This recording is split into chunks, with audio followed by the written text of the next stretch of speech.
व्याख्यामुद्रां कारसारसिजैः पुस्तकं शङ्खचक्रे विप्रभिन्नस्फटिकरुचिरे पुण्डरीके निषण्णः अम्लानश्रीरमृतविशदे नंशभिप्लावयन्मामाविर्भूयात् अनगमहिमा मानसे वागधीशः नमस्ते प्राणेश प्रणत विभुवायामनि मगाः नमः स्वामिन् रामप्रियतम नमन् गुरुगुणा नमस्तुभ्यं भीम प्रबलतम कृष्णेष्ट भगवन् नमः श्रीमन्मत्व प्रदिश सुदर्शनो जय जय श्री गुरुभ्यो नमः नारायणं सुरगुरुं जगदेकनाथं भक्तप्रियं सकललोकनमस्कृतं च त्रैगुण्यवर्जितमजं विभुमाद्यमीशं वन्दे भवग्रं अमरासुरसिद्धवन्द्यं नारायणं नमस्कृत्य नरं चैव नरोत्तमं देवीं सरस्वतीं व्यासं ततो जयमुदीरये ವೇದವ್ಯಾಸುರ ಮಹಾಭಾರತದ ಚಿಂತಕರಿಗೆ ವಂದನೆಗಳು. ಶಾಂತಿ ಪರ್ವದ 142ನೆಯ ಪ್ರವಚನವಿದು. ಧರ್ಮರಾಜನ ಅನೇಕ ಪ್ರಶ್ನೆಗಳಿಗೆ ಭೀಷ್ಮರು ಅನೇಕ ರೀತಿಗಳಲ್ಲಿ ಉತ್ತರಿಸುತ್ತಾ ಧರ್ಮರಾಜ ಈ ಸುಳ್ಳು ಸತ್ಯಗಳ ಬಗ್ಗೆ ವಿಶೇಷವಾದ ಅರಿವನ್ನು ಕೇಳುತ್ತಾನೆ. ಅದಕ್ಕೊಂದು ವಿಸ್ತಾರವಾದ ಚಿಂತನೆಯನ್ನು ಭೀಷ್ಮರು ಹೇಳುತ್ತಾರೆ. ಕಥಂ ಧರ್ಮೇ ಸ್ಥಾತುಮಿಚ್ಚನ್ ನರಃ ವರ್ತೇತ ಭಾರತ. ಧರ್ಮದಲ್ಲಿ ನೆಲೆಗೊಳ್ಳಲು ಮನುಷ್ಯ ಬಯಸಿದರೆ ಹೇಗೆ ಆತನ ವೃತ್ತಿ ಇರಬೇಕು ಅಂದರೆ ಸತ್ಯಂಚೈವ ಅನತಂಚೋಬೆ ಲೋಕಾನ್ ಆವೃತ್ಯದಿಷ್ಠ. ಊರ್ವರ್ಬಳಿ ನೋಡಿದ್ರೆ ಎಲ್ಲೆಡೆ ಸುಳ್ಳು ಸತ್ಯಗಳದ್ದೇ ಆಟ. ಅದು ಸತ್ಯವೂ ಸುಳ್ಳಿನಂತೆ ಆಗಿಬಿಟ್ಟಿದೆ, ಸುಳ್ಳಿನ ಲೇಪದ ಜೊತೆಯಲ್ಲಿ. ಹೀಗಾಗಿ ಹೆಚ್ಚು ಕಡಿಮೆ ಒಂದು ಸುಳ್ಳು ಸತ್ಯ. ಹೀಗಾಗಿ ತಯೋ ಕಿಮಾಚರನ್ ರಾಜನ್ ಪುರುಷ ಧರ್ಮನಿಷ್ಠಿತ. ಯಾವುದನ್ನು ಅವಲಂಬಿಸಿಕೊಂಡ್ರೆ ಮನುಷ್ಯ ಲೋಕದಲ್ಲಿ ನಿಶ್ಚಿತವಾಗಿಯೂ ಧರ್ಮವನ್ನು ಮಾಡಿದವನಾಗ್ತಾನೆ, ಧರ್ಮದಲ್ಲಿ ನೆಲೆಗೊಂಡವನಾಗ್ತಾನೆ ಅನ್ನೋದು ನನಗೆ ಬೇಕಂದ್ರೆ ಸುಳ್ಳು ವ್ಯವಹಾರದಲ್ಲಿ ಲೋಕ ಎರಡರಲ್ಲಿಯೂ ನಿಂತಿದೆ. ಹಾಗಾಗಿ ಈತ ಸುಳ್ಳು ವ್ಯವಹಾರದಲ್ಲಿ ತೊಡಗಬೇಕು, ಸತ್ಯ ವ್ಯವಹಾರದಲ್ಲಿ. ಕಿಂಸಿ ಸತ್ಯಂ ಕಿಂ ಅರ್ಧಂ ಕಿಂಸಿತ್ ಧರ್ಮಿಯಂ ಸನಾತನ. ಇದರಲ್ಲಿ ವೇದಕಾಲದ ಧರ್ಮ ಏನು ಹೇಳುತ್ತದೆ, ಏನ್ ತಿಳಿಸಿಕೊಡುತ್ತದೆ? ಸನಾತನ ಧರ್ಮದ ಕಥೆಯನ್ನು, ಸತ್ಯವೋ ಸುಳ್ಳೋ, ಮನುಷ್ಯನ ಬದುಕಿನ ಕಥೆ ಹೇಗೆ? ಕಸ್ಮಿನ್ ಕಾಲೇ ವದೇತ್ ಸತ್ಯಂ ಕಸ್ಮಿನ್ ವಾಪಿ ಅನತಂ ವದೇತ್. ಅಲ್ಲ, ಇಂತಹ ಹೊತ್ತಿಗೆ, ಇಂತಹ ಸಮಯದಲ್ಲಿ, ಇಂತಹ ಕಡೆಗೆ, ಇಂತಹ ನೆಲೆಯಲ್ಲಿ ಈಗ ಉಪವಾಸ ಮಾಡಬೇಕು ಅಂದಾಗ 8ರ ಕೆಳಗಿನವರು ಬೇಕಾಗಿಲ್ಲ, ನಂತರದಲ್ಲಿ ಮಾಡಬೇಕು ಅಂತ ಶಾಸ್ತ್ರ ವಿಧಾನ ಮಾಡ್ತದೆ. ಹಾಗೆ 80ರ ಆಚೆಗೆ ಪರವಾಗಿಲ್ಲ, ಉಪವಾಸ ಬಿಟ್ಟರೆ ಏಕಾದಶಿ ಎಂದು ಅದಕ್ಕಿಂತ ಮೊದಲು ಮಾಡಿರಬೇಕು ಅಂತ. ಹೀಗೊಂದು ಕಾಲ, ಕೆಲವೊಮ್ಮೆ ದೇಶ, ಕೆಲವೊಮ್ಮೆ ಪಾತ್ರ ನೋಡಿಕೊಂಡು ಹೇಳುವ ಹಾಗೆ ಸುಳ್ಳು ಹೇಳುವುದಕ್ಕೂ ಸತ್ಯ ಹೇಳುವುದಕ್ಕೂ ಒಂದು ಕಾಲ, ದೇಶದ ಇನ್ಯಾವುದೋ ಒಂದು ನಿಯಮದ ವ್ಯವಸ್ಥೆ ಇದೆ. ಅದನ್ನು ತಿಳಿಸಿಕೊಡಬೇಕು ಅಂತ ಭೀಷ್ಮರಲ್ಲಿ ಬಹಳಷ್ಟು ಲೋಕ ವ್ಯಾಪಾರಗಳೆಡೆಗೆ ತನ್ನ ಮನಸ್ಸನ್ನು ಹರಿವಿಬಿಟ್ಟ ಧರ್ಮರಾಜ ಕೇಳಿಕೊಂಡ. ಭೀಷ್ಮರು ಮುಲಾಜಿಲ್ಲದ ನೇರ ಹೇಳಿದ್ರು, ವಾಸ್ತವವಾಗಿ ಸತ್ಯಸ್ಯ ವಚನಂ ಸಾಧು ನ ಸತ್ಯ ವಿದ್ಯತೆ ಪರಂ. ನಾವು ಶಾಸ್ತ್ರದ ನೆಲೆಯಲ್ಲಿ ಹೇಳಿಕೊಂಡಾಗ ಸತ್ಯವನ್ನಲ್ಲದೆ ಇನ್ನೇನನ್ನೂ ವ್ಯವಹಾರದಲ್ಲಿ ಉಪಯೋಗಿಸಿಕೊಳ್ಳುವಂತಿಲ್ಲ ಎನ್ನುವುದಂತೂ ಸತ್ಯ. ಈಗೇನ್ ಮಾಡ್ಬೇಕೀಗ? ಆ ಮಾಡುವ ಅಥವಾ ವ್ಯವಹರಿಸುವ ವಿಧಾನವನ್ನೇ ಸತ್ಯವಾಗಿದೆ ಅಂತ ನಾವು ಹೇಳಿಕೊಳ್ಳಲಿಕ್ಕೆ ಬರಬೇಕೀಗ. ಅದಕ್ಕೆ ಅನುಗುಣವಾದ ಚಿಂತನೆಯನ್ನು ಸಾಗಿಸಬೇಕಿಷ್ಟೇ. ಅದಕ್ಕೆ ಅವರು ಹೇಳಿದ್ರು, ಭವೇತ್ ಸತ್ಯಂ ನ ವಕ್ತವ್ಯಂ ವಕ್ತವ್ಯ ಅಂತ ನಂಬಬೇಕು. ಸತ್ಯ ಹೇಳಬೇಕಾಗಿದೆ, ಆದ್ರೆ ಹೇಳಲಿಕ್ಕೆ ಆಗುವುದಿಲ್ಲ, ನಡೆಸಲಿಕ್ಕೆ ಬರುವುದಿಲ್ಲ. ಅಂತ ಸಂದರ್ಭದಲ್ಲಿ ಸುಳ್ಳನ್ನೇ ಬದುಕಿಸಬೇಕು ಅಂತ. ಎಲ್ಲಿ ಸತ್ಯ ನಡೆಯಲಾರದೋ ಅಲ್ಲಿ ಸುಳ್ಳೇ ಹೇಳಿ ಸತ್ಯವನ್ನಾಗಿಸಬೇಕು ಅಂತ ಹೇಳಿಕೊಳ್ಳುವ ರೀತಿ ಇದು. ಉದಾಹರಣೆ ಭೀಷ್ಮರೇ ಕೊಡ್ತಾರೆ, ಮುಂದೆ ಕೇಳೋಣ. ಸ್ಟೇಟ್ಮೆಂಟ್ ಕೇಳೋ ಮೊದಲಿಗೆ. ಯತ್ ಅನೃತಂ ಭವೇತ್ ಸತ್ಯಂ ಸತ್ಯಂ ವ್ಯಾಪ್ಯ ಭರತಂ ಭವೇತ್.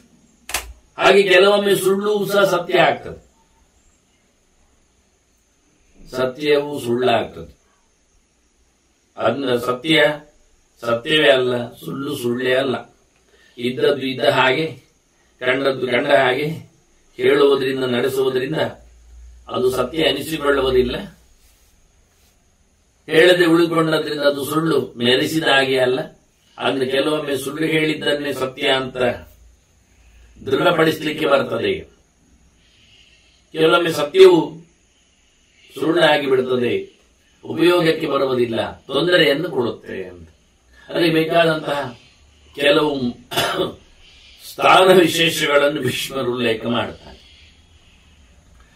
ಹಾಗಾದ್ರೆ ನಾವು ಹೇಗೆ ಅದು ಎಲ್ಲಿ ಏನೊಂದು ಗೊತ್ತಾಗುವುದು ಹೇಗೆ? ವ್ಯವಸ್ಥೆಗೆ ಸತ್ಯಾಗತೆ ವಿನಿಶ್ಚಿತ್ಯ ತಥೋಭವತಿ ಧರ್ಮವಿತ್ತು. ನೀವು ತುಂಬಾ ವಿಮರ್ಶೆ ಮಾಡಲಿಕ್ಕೆ ಉಂಟು ಸತ್ಯವನ್ನು ಸುಳ್ಳನ್ನು. ಯಾವುದರಿಂದಾಗಿ ಹಾನಿ ಹೆಚ್ಚಾಗುತ್ತೆ ಅಂತಹ ಸಂದರ್ಭದಲ್ಲಿ ಸುಳ್ಳನ್ನು ಬದುಕಿಸಲಿಕ್ಕೆ ಬರುತ್ತೆ ಅನ್ನೋ ನೆಲೆಯಲ್ಲಿ. ಹಾಗಾಗಿ ಸುಳ್ಳನ್ನು ಸತ್ಯಗೊಳಿಸುವ ಮುಖ ನಮಗೆ ಬೇಕು.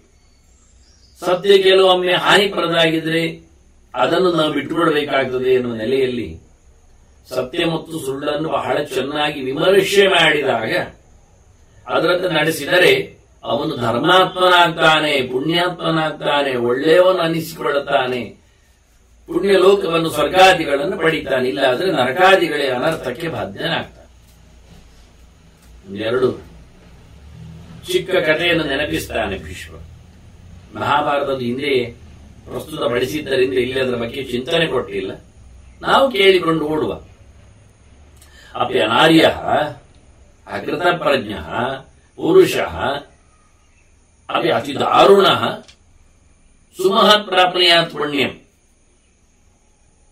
ಸುಮಹತ್ ಪ್ರಾಪ್ನಿಯಾತ್ ಪುಣ್ಯಂ, ತುಂಬಾ ದೊಡ್ಡ ಮಟ್ಟಿನ ಪುಣ್ಯವನ್ನು ಅವನು ಸಂಪಾದನೆ ಮಾಡಬಹುದು. ಯಾರು? ಅಕೃತ ಪ್ರಜ್ಞ, ಸರಿಯಾಗಿ ಅವನಲ್ಲಿ ನಾಲೆಜ್ ಇಲ್ಲ. ಅನಾರ್ಯ, ಆಚಾರದಲ್ಲಿಯೂ ಯಾವುದೇ ರೀತಿಯಾದಂತಹ ಅವನಲ್ಲಿ ವಿಶೇಷತೆ ಇಲ್ಲ, ವ್ಯವಸ್ಥೆ ಇಲ್ಲ. ಅದರೊಟ್ಟಿಗೆ ಅತಿ ದಾರುಣ, ಅವನು ವಿಚಿತ್ರವಾದಂತಹ ಪ್ರವೃತ್ತಿಯವನು. ಯಾರು ಕೇಳಿದರೆ ಬಲಾಕಃ, ಬಲಾಕ ಅಂತ ಹೆಸರಿನ ಒಬ್ಬ ಬೇಡ. ಬೇಡನ ಕರ್ಮ ನಮಗೊತ್ತು, ಬೇಡ ಅವ ಭಯಂಕರವಾಗಿ ಮೃಗಗಳನ್ನು ಬಡಿಯುವವನು, ಓದಿಕೊಂಡವನಲ್ಲ. ಹಿಂಸೆ ಮಾಡಬಾರದು ಎನ್ನತಕ್ಕಂತಹ ಸನಾತನ ಧರ್ಮದೆಡೆಯಲ್ಲಿ ಆತನಿಗೆ ಪಾಠ ಆಗಲಿಲ್ಲ. ಅದರೊಟ್ಟಿಗೆ ಯಾವುದೇ ರೀತಿಯಾದಂತಹ ಕಲ್ಚರ್ ಅವನಲ್ಲಿಲ್ಲ. ಅದನ್ನು ಹಸಿ ಹಸಿ ತಿಂತಾನೆ, ಕಚ್ಚುತ್ತಾನೆ, ಎಸಿತಾನೆ, ಆಡ್ತಾನೆ. ಇಂಥವನು ಸಹ ಅವನೇನು ಹೇಳಿದ, ನಾವು ಪ್ರಾಪಣಿಯಾದ ಸುಮಹತ್ ಪುಣ್ಯ, ಒಂದು ಭಾರಿ ದೊಡ್ಡ ಲಾಭವನ್ನು ಪಡೆದ. ಯಾವಾಗ? ಪುಣ್ಯವನ್ನು ಪಡೆದ, ಉತ್ತಮನೆನಿಸಿಕೊಂಡ. ಯಾವಾಗ? ಅಂಧವದಾದಿವ, ಒಂದು ಪೂರ್ಣ ಪ್ರಾಣಿಯನ್ನು ಕೊಲ್ಲುವ ಮೂಲಕ. ಈ ಕಥೆ ಹಿಂದೆ ಅವ ಯಾವಾಗ ಕುರುಡು ಪ್ರಾಣಿಯನ್ನು ಕೊಂದು ದೊಡ್ಡವನಾದ, ಪುಣ್ಯಾತ್ಮನಾದ ಅಂದ್ರೆ, ಒಂದು ಪ್ರಾಣಿ, ಭೀಕರವಾದ ಒಂದು ಪ್ರಾಣಿ, ಕುರುಡು ಪ್ರಾಣಿ, ಅದಕ್ಕೆ ಕಣ್ಣು ಕಾಣುವುದಿಲ್ಲ, ಅದು ವಾಸನೆಯಲ್ಲಿ ಇತರ ಪ್ರಾಣಿಗಳನ್ನು ಗಮನಿಸಿ ಬಡಿತಾ ಇತ್ತು. ಈಗ ಒಂದು ದೃಷ್ಟಿಹೀನವಾದ ಒಂದು ವ್ಯಕ್ತಿ ಅಥವಾ ಜಂತುವಿನ ಬಗ್ಗೆ ನಾವು ಯೋಚನೆ ಮಾಡಿಕೊಂಡ್ರೆ ಭಯಾನಕ. ನಮಗೆ ಕಣ್ಣಿದೆ ಗೊತ್ತಾಗುವುದಿಲ್ಲ. ಬೈ ಬರ್ತ್ ಕಣ್ಣೇ ಇಲ್ಲದವನ ಅಂಧನ ಪರಿಸ್ಥಿತಿ ಹೇಗಿರುತ್ತದೆ ನೋಡಿ. ಅವನಿಗೆ ಈ ದಿನಮಾನದ ಕಲ್ಪನೆ ಗೊತ್ತಿಲ್ಲ, ನಾವು ಹೇಳುವಾಗಿಲ್ಲ. ಹಗಲಾಯಿತು, ಬೆಳಕಿದೆ, ಸೂರ್ಯ ಇದ್ದಾನೆ, ಇಡೀ ಜಗತ್ತು ಉಂಟು, ನಾವೆಲ್ಲ ಇದ್ದೇವೆ, ನೋಡು ನಿನ್ನ ಮೈ ಹೇಗಿದೆ ಅಂತ. ಹಾಗೆ ನಾವೆಲ್ಲ ಇದ್ದೇವೆ. ಮುಟ್ಟಿಕೊಂಡು ಸ್ಪರ್ಶದಿಂದ ಅರಿವನ್ನು ಪಡಿತಾನವ. ಅವನಿಗೆ ಬಣ್ಣದ ಕಲ್ಪನೆ ಆಗಲಿ, ವಸ್ತುವಿನ ಕಲ್ಪನೆ ಆಗಲಿ, ಮರ ನೋಡು ಹಾಗೆಲ್ಲ ಇರುವುದು. ಅವನಿಗೆ ಯಾವುದೋ ಒಂದು ಎರಡು ಕೈಯಲ್ಲಿ ಅವನಿಗೆ ಒಂದು ಗುಡ್ಡೆಯ ಚಿತ್ರ ಮಾಡಿ, ಆನಂತರ ಗೆಲ್ಲಿನ ಬ್ರಾಂಚಸ್ಸಿನ ಚಿತ್ರ ಮಾಡಿಕೊಟ್ಟು, ನೋಡಿ ಹೀಗಿರ್ತದೆ ಮರ, ಆದ್ರೆ ಇದು ಮಾಡೆಲ್ ನಿನಗೆ ಕೈಯಲ್ಲಿ ಒಂದು ಅಡಿಯಲ್ಲಿ ತೋರಿಸಿಕೊಟ್ಟೆ, ಆದ್ರೆ ಇದು 50 ಅಡಿ ಇರ್ತದೆ, ನೀನಿರುವುದು 6 ಅಡಿ.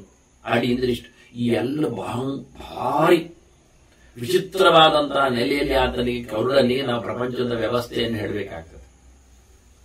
ಅವನೇನಾಗ್ತಾನೆ ಕೇಳಿದ್ರೆ, ಅವನಿಗೆ ಎಲ್ಲರ ಮೇಲೆ ದ್ವೇಷ ಇರ್ತದೆ. ಅವನು ಕುರುಡ, ಅವನು ಕಾಣುವುದಿಲ್ಲ, ಉಳಿದವರಿಗೆಲ್ಲ ಕಾಣುತ್ತದೆ ಎನ್ನುವ ಒಂದು ಕಲ್ಪನೆ ಅವನಿಗೆ ಕೊಟ್ಟಾಗ, ಹೌದಾ ನೀವೆಲ್ಲ ಅದನ್ನು ಅನುಭವ, ಕಾಣುವುದು ಎನ್ನುವುದರ ಬಗ್ಗೆಯೇ ಗೊತ್ತಿಲ್ಲ ಅವನಿಗೆ, ಆಗೊಂದು ಇದೆ ಅಂತ. ಹೀಗಾಗಿ ಉಳಿದವರೆಲ್ಲ ಏನೋ ತನಗಿಂತ ವಿಚಿತ್ರರಾದವರು ಅಂತ ಅನಿಸಿಕೊಂಡು ಅವರನ್ನು ಬಡಿತಾನೆ. ಅವನಿಗಾದ್ರೂ ನಾವು ಪಾಠ ಮಾಡಿದ್ದೇವೆ, ಕೇಳುತ್ತಾನೆ, ಕೂತ್ಕೊಳ್ಳುತ್ತಾನೆ, ಕಂಟ್ರೋಲ್ ಮಾಡಬಹುದು. ಪ್ರಾಣಿಯ ಕಥೆ ಅಂತ ಒಂದು ಪ್ರಾಣಿ ಅದಕ್ಕೆ ಕಾಣುವುದಿಲ್ಲ, ಆದರೆ ಗ್ರಾಣಜ್ಞಾಹ ಅಂತ ಪ್ರಾಣಿಗಳಿಗೆ ಮೂಗು ಚೂರು, ಅದರಲ್ಲಿ ಏನೋ ಒಂದು ವಾಸನೆ ಬರ್ತದೆ, ವಾಸನೆ ಬಂದ ತಕ್ಷಣ ಅದು ಬಡಿತದೆ. ಆ ವಾಸನೆಯ ದಿಕ್ಕು, ಡಿಸ್ಟೆನ್ಸ್ ಎಲ್ಲ ಅದಕ್ಕೆ ಆ ವಾಸನೆಯಲ್ಲೇ ಅರ್ಥ ಆಗಿರ್ತದೆ, ಅದರ ಮೇಲೆ ಆಕ್ರಮಣ ಮಾಡ್ತದೆ. ಅದನ್ನ ಪ್ರತ್ಯೇಕವಾಗಿ ಬಿಗಿಯಾದ ವಾಸನೆಗಳ ನೆಲೆಯಲ್ಲಿ ಈ ಕುರುಡು ಪ್ರಾಣಿ, ಎಚ್ಚರಮಿಷಿ ಕುರುಡು ಪ್ರಾಣಿ ಕ್ರೂರವಾದದ್ದು ಇರಬಹುದು, ಹುಲಿಯ ಇಂಥದ್ದಿರಬಹುದು, ಯಾವುದು ಹೇಳಲಿಲ್ಲ. ಈ ಕುರುಡಾದ ಪ್ರಾಣಿ ಭಯಂಕರ ಹಿಂಸಕವಾಗಿ ಸಿಕ್ಕಿಬಿದ್ದು ತನ್ನ ಹತ್ತಿರದ ಎಲ್ಲಾ ವಾಸನೆಗಳು ಬರೋ ಪ್ರಾಣಿಗಳನ್ನು ಹೊಡಿತ ಹಾಕಿತ್ತಿತ್ತು. ಯಾವುದೇ ಸಣ್ಣದಿರಲಿ ದೊಡ್ಡದೇ ಇರಲಿ, ಇತರ ಪ್ರಾಣಿಗಳು ಹೀಗೆ ಹಿಂಸೆ ಮಾಡುವುದಿಲ್ಲ. ಅವುಗಳು ತಮಗೆ ಬೇಕಾದಾಗ ಬೇಟೆಗಾಗಿ ಓಡಿಸಿಕೊಂಡು ಹೋಗಿ ತಿಂತ ಹೊರತು, ಇಲ್ಲಾಂದ್ರೆ ಎಲ್ಲ ಪ್ರಾಣಿಗಳ ಜೊತೆಯಲ್ಲಿ ಎಲ್ಲೋ ಇರ್ತವೆ, ಎಲ್ಲಾ ಪ್ರಾಣಿಗಳು ಎಲ್ಲ ಒಟ್ಟಿರೋದು. ಇದು ಹಾಗಲ್ಲ, ತನ್ನ ಪಕ್ಕದಲ್ಲಿ ಯಾವ ಪ್ರಾಣಿಯನ್ನು ಮನುಷ್ಯ ಬಂದರೂ ವಾಸನೆಯಿಂದ ಹಿಡಿದು ಬಡಿತಿತ್ತು ಕಾಣುತ್ತದೆ. ಇಂತಹ ಒಂದು ಕ್ರೂರವಾದ ಧಾರಾಳವಾದ ಕುರುಡು ಪ್ರಾಣಿ ಇದು ಬೇರೆ, ಇದಕ್ಕೆ ಇದು ಎಲ್ಲಿ ಬಿದ್ದುಕೊಂಡು ಬಡಿದುಕೊಂಡು ಓಡಿಕೊಂಡು ಏನು ಮಾಡುವಂಥದ್ದು. ಇಂತಹ ಪ್ರಾಣಿಯನ್ನು ಬೇಟೆಯಾಡಿದವ, ಅವ ಗೊತ್ತಿದ್ದು ಗೊತ್ತಿಲ್ಲದ ಬೇಟೆಯಾಡಿದ್ದಾನೆ ಈ ಪ್ರಾಣಿಯನ್ನು. ಇದರಿಂದ ಏನಾಯ್ತು, ಕಾಡು ಕ್ಷೇಮ ಆಯಿತು, ಎಲ್ಲ ಸಾಧು ಪ್ರಾಣಿಗಳು ಉಳಿದವು. ಹೀಗೆ ಸಿಕ್ಕಾಬಟ್ಟೆ ಬೇಟೆಯಾಡುವುದು ತಪ್ಪಿದೆ, ಯಾಕೆಂದ್ರೆ ಕೊಳೆದು ಹೋಗುತ್ತೆ, ಯಾವುದು ತಿಂದು ಹೋಗುವುದಿಲ್ಲ. ಪ್ರಾಣಿಗಳು ಬಿದ್ದಿವೆ ಅಂತ ಹೇಳಿ ಎಲ್ಲರೂ ಬಂದು ಮುಕ್ತಿಯಾಗಿ ತಿನ್ನುವುದಿಲ್ಲ, ಎಲ್ಲ ಕಾಗಿಗಳು ಕೆಲವೆಲ್ಲ ಬಂದು ಕೊಕ್ಕಿ ಹೋಗ್ತಾರೆ, ಎಲ್ಲಿ ತಿಂತಾರೆ. ಹೀಗಾಗಿ ಪ್ರಾಣಿಯಿಂದ ಕಾಡು ಬರಡಾಗ್ತಿತ್ತು, ಹೇಸಿಗೆ ಆಗ್ತಿತ್ತು, ಕೊಳೆತು ನಾರತಿತ್ತು, ಅದಕ್ಕೂ ಕ್ಷೇಮ ಇಲ್ಲ, ಎಲ್ಲ ಬಡ್ಕೊಂಡು ಓಡಾಡಿಕೊಂಡೆಲ್ಲ. ಅದಕ್ಕೆ ಗೊತ್ತಿಲ್ಲ, ತನ್ನ ರಕ್ಷಣೆಗೋಸ್ಕರ ವಾಸನೆ ನೋಡಿ ಬೇರೆ ಯಾವುದೊಂದು ಬಡಿಯುವುದು. ಹೀಗಾಗಿ ಅಂತ ಅಂಧ, ಅದು ಅಂಧವೇ. ಅಂತಹ ಕುರುಡು ಪ್ರಾಣಿಯ ಸಂಹಾರದಿಂದ ಒಬ್ಬ ನೀಚ ಬೇಡ ಭಾರಿ ದೊಡ್ಡವನಿಸಿಕೊಂಡ, ಭಾರಿ ಪುಣ್ಯಾತ್ಮನಾಗಿ ಬಿಟ್ಟ. ಇದು ಒಂದು ಮುಖ ಧರ್ಮದಲ್ಲಿ. ಆದ್ರೆ ಧರ್ಮ ಯಾವುದು ನೋಡ್ಲಿಕ್ಕೆ ಬೇಕು ನಾವು. ನಿಜವಾಗಿ ನಮಗೊಂದು ಇನ್ನೊಂದು ರೀತಿಯಿಂದ ಕುರುಡು ಪ್ರಾಣಿಯ ನೆಲೆಯಲ್ಲಿ ನಿಂತು ಮಾತಾಡಿದ್ರೆ ಬೇಡ ನಮಗೆ ಅತ್ಯಂತ ಅನ್ಯಾಯಗಾರನಾಗ್ತಾನೆ. ಯಾಕೆಂದ್ರೆ ಕುರುಡು ಪ್ರಾಣಿಗೆ ಕಾಣುತ್ತದ ಇಲ್ಲ, ಮತ್ತೆ ಬೇಟೆಯವನ ಕತೆ ಗೊತ್ತಿಲ್ಲ. ಅದು ತನ್ನ ರಕ್ಷಣೆಗೋಸ್ಕರ ಮಾಡಿಕೊಂಡಿರುವ ವ್ಯವಸ್ಥೆ ನೋಡಿಕೊಂಡಾಗ ಅದನ್ನು ಕೊಲ್ಲುವ ಯೋಗ್ಯತೆ ಅದು ಬೇಡನಿಗೆ ಉಂಟಾ? ಬೇಕಾ? ಅವನು ಅಡ್ಡ ದಾರಿಯಲ್ಲಿ ಬಡಿದಾಗ ಆಗಲಿಲ್ವಾ? ಅದಕ್ಕೆ ಹೇಳಿದ್ದು, ಇಲ್ಲಿ ಯಾವುದೇ ರೀತಿಯಾದ ಹಿಂದಿನಿಂದ ಬೇಟೆಯಾಡುವ ನೆಲೆಯಲ್ಲಿ ತಪ್ಪಿಸಿಕೊಂಡು ಬಡಿಯುವ ರೀತಿಯಲ್ಲಿ ಅದು ಸುಳ್ಳು ಬದುಕು ಅಂತ ಆಗಲಿಲ್ಲ. ಉಳಿದ ಪ್ರಾಣಿಗಳಿಗೆ ಒಳ್ಳೆಯದಾಗುವ ಮೂಲಕ ಬೇಟೆಗಾರ ಮಾಡಿದ ಕೆಲಸ ಅತ್ಯಂತ ಎತ್ತರ ಆಯಿತು, ಪ್ರಶಸ್ತವಾಯಿತು ಅಂತ ಭೀಷ್ಮ ಇಲ್ಲಿ ಒಂದು ದೃಷ್ಟಾಂತ ಹೇಳ್ತಾನೆ. ಇನ್ನೊಂದು ಹೇಳ್ತಾನೆ, ಕಿಮಾಶ್ಚರ್ಯಂಚಯನ ಮೂಢ ಧರ್ಮಕಾಮ ಅಪಿ ಅಧರ್ಮವಿತ್ ಸುಮಹತ್ ಪ್ರಾಪ್ನುಯಾತ್ ಪುಣ್ಯಂ ಗಂಗಾಯಾಮಿವ ಕೌಶಿಕ. ಇನ್ನೊಂದು ದೃಷ್ಟಾಂತದಲ್ಲಿ ಹೇಳುವುದಾದರೆ, ಬಹಳ ದೊಡ್ಡದಾದ ಪುಣ್ಯವನ್ನು ಪಡೆದ ಒಂದು ಗೂಬೆಯ ಕತೆ. ಕೌಶಿಕ ಅಂದ್ರೆ ಗೂಬೆ. ಅದು ಗಂಗಾ ತೀರದಲ್ಲಿದ್ದಾಗ ಏನ್ ಮಾಡಿತು ಅಂದ್ರೆ ಭಾರಿ ದೊಡ್ಡ ಪುಣ್ಯ ಅದಕ್ಕೆ ಸಂಪಾದನೆ ಆಯಿತು. ಹೇಗೆ ಸಂಪಾದನೆ ಆಯಿತು ಅಂದ್ರೆ, ಅಲ್ಲಿ ಒಂದು ಮರದಲ್ಲಿ ತುಂಬಾ ಹಾವು ಮೊಟ್ಟೆ ಇಟ್ಟುಬಿಟ್ಟಿತ್ತು. ವಿಷ ಜಂತು, ಭಯಂಕರ ವಿಷದ ಹಾವು ಒಂದಿಷ್ಟು ಮೊಟ್ಟೆ ಇಟ್ಟಿದೆ. ಆ ಮೊಟ್ಟೆಯನ್ನೆಲ್ಲ ಕಬಳಿಸಿದೆ ಈ ಗೂಬೆ. ಇದರಿಂದ ಆಗುವ ಅನಾಹುತಗಳು, ಎಷ್ಟೋ ಮೊಟ್ಟೆಗಳು ಒಡೆದು ಮತ್ತೆ ಮರಿಗಳಾದ್ರೆ, ಅಷ್ಟು ಹಾವುಗಳ ಪರಿಸರದಲ್ಲಿ ಇರತಕ್ಕಂತಹ ಸೊತ್ತುಗಳನ್ನು ಕಚ್ಚಿದಾಗ ಭಯಂಕರದ ವಿಷದ ಹಾವದು. ಅದು ಭಯಂಕರ ವಿಷ ಜಂತುವಿನ ಮೊಟ್ಟೆಗಳ ರಾಶಿಯನ್ನು ಒಂದು ಗೂಬೆ ತಿನ್ನಾಕಿದ್ರಿಂದ ಗೂಬೆಗೆ ಮುಂದಾಗತಕ್ಕ ಅನೇಕ ಅನಾಹುತಗಳಲ್ಲಿನ ಅವರೆಲ್ಲ ಪಾರಾದ ಕಥೆಯಲ್ಲಿ ಅನಾಹುತಾಗಿ ಹಾವು ಕಚ್ಚುವಂಥದ್ದು ಏನಿಲ್ಲ. ಹೀಗಾಗಿ ಸಾಮಾನ್ಯರ ಬದುಕನ್ನು ಉಳಿಸಿಕೊಟ್ಟದ್ದರಿಂದ ಗೂಬೆಗೆ ಹೆಚ್ಚಿನ ಪುಣ್ಯ ಬಂತು ಹೇಳ್ತಾರೆ. ಆಗ ಹಾಗಾಗಿ ಗೊತ್ತಿಲ್ಲದೇನೆ ಒಳ್ಳೇದು ಮಾಡಬೇಕು ಅಂತ ತಿಳ್ಕೊಳ್ಳುವವ ಒಳ್ಳೇದು ಯಾವುದು ಅಂತ ಅರ್ಥ ಮಾಡಿಕೊಳ್ಳದಿದ್ರು ನಡತೆಯಲ್ಲಿ ನಡಿಗೆಯಲ್ಲಿ ಏನೋ ಕೆಲವೊಮ್ಮೆ ಒಳ್ಳೇದಾಗಿ ಹೋಗುವುದುಂಟು. ಯಾರಿಂದ ಧರ್ಮ ಯಾವುದು, ಅಧರ್ಮ ಯಾವುದು, ಸತ್ಯ ಯಾವುದು, ಸುಳ್ಳು ಯಾವುದು, ಯೋಗ್ಯ ಯಾವುದು, ಅಯೋಗ್ಯ ಯಾವುದು, ನ್ಯಾಯ ಅನ್ಯಾಯ, ಇದರ ಬಗ್ಗೆ ಕೇಳಲಿಕ್ಕೆ ಬರುವುದಿಲ್ಲ ಮಾರಾಯ. ತಾದೃಶ ಅಯಂ ಅನು ಪ್ರಶ್ನ.